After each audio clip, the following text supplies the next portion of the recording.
ఇంట్లో బాలుకి జరిగిన అవమానం గురించి ఆలోచిస్తూ బాలు అయితే చాలా సతమతమైపోతూ ఉంటాడు. మీనా చెప్తే వినకుండా అనవసరంగా నేను చేసినందుకు నాకు బాగా జరిగింది. ఇప్పుడు మీనాని ఎలా క్షమాపణ అడగాలి అని అయితే ఆలోచిస్తూ ఉంటాడు బాలు.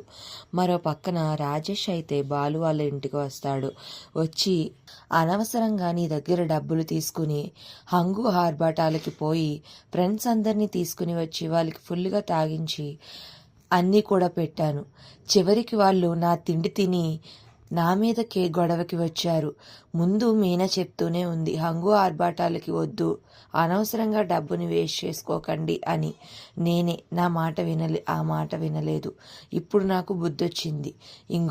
ఇందులో నిన్న వచ్చిన వాళ్ళు చదివింపులు ఉన్నాయి. ఎంత ఉన్నాయో కూడా నేను లెక్క పెట్టలేదు. తీసుకో, లెక్క పెట్టుకో. ఇంకా ఏమైనా తక్కువ ఉంటే నన్ను అడుగు, నేను ఇచ్చేస్తాను అని రాజేష్ తన తెచ్చిన కవర్లో ఉన్న డబ్బుని అయితే అక్కడ ఉన్న టేబుల్ మీద పెడతాడు.